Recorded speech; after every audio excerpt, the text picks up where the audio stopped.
पुढची एक मोठी बातमी पाहूयात। मराठी सक्ती विरोधामध्ये ऑटो टॅक्सी चालक हायकोर्टामध्ये जाण्याच्या तयारीत असल्याचं कळतंय। नोटीस बजावलेल्या चालकांना गट हायकोर्टामध्ये याचिका दाखल करण्याच्या तयारीमध्ये आहे। गेल्या 4 दिवसांमध्ये 2500 हून अधिक चालकांना नोटीसा बजावल्याची माहिती मिळतेय।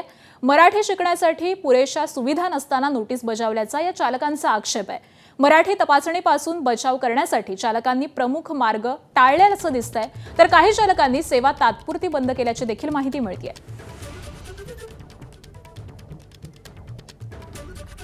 तर मराठी सक्ती केलेली आहे आणि यानंतर मराठी सक्ती विरोधामध्ये आता ऑटो आणि टॅक्सी चालक हायकोर्टामध्ये जाण्याच्या तयारीत असल्याचं कळतंय। नोटीस बजावण्यात आलेली आहे काही रिक्षा चालकांना, टॅक्सी चालकांना आणि त्यानंतर या गटाकडून हा निर्णय घेण्यात आला आहे।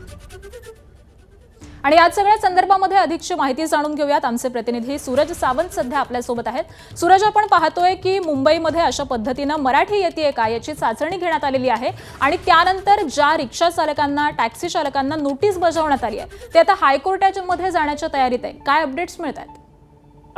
आकांक्षा, प्रथमतः आपण एक पाहिलं पाहिजे की मराठीची सक्ती केल्यानंतर ज्यावेळी ही तपासणी सुरू झाली त्यामध्ये काही लाख रिक्षा चालक आहेत किंवा टॅक्सी चालक आहेत यांनी अजूनही मराठी प्रशिक्षण पूर्ण केलं नाही।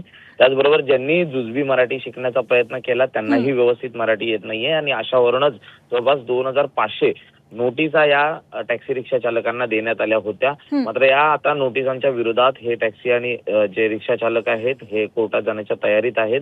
काही जण तर रेल्वे स्थानक असतील, मॉल्स असतील किंवा प्रमुख मार्ग ज्या ठिकाणी आरटीओ अधिकारी उभे राहतात त्या ठिकाणी देखील जात नाहीयेत। ज्या मुळात ज्यांना या नोटिसा मिळालेल्या आहेत त्यांचे एक व्हॉट्सअप ग्रुप तयार झालेले आहेत। अनेक टॅक्सी चालकांनी नाक्यावरचे ग्रुप बनवलेले आहेत आणि कुठे आरटीओची कारवाई सुरू आहे याची पूर्व कल्पना देखील त्यावरनं दिली जाते जेणेकरून त्या ठिकाणी तुम्ही जाऊ नये।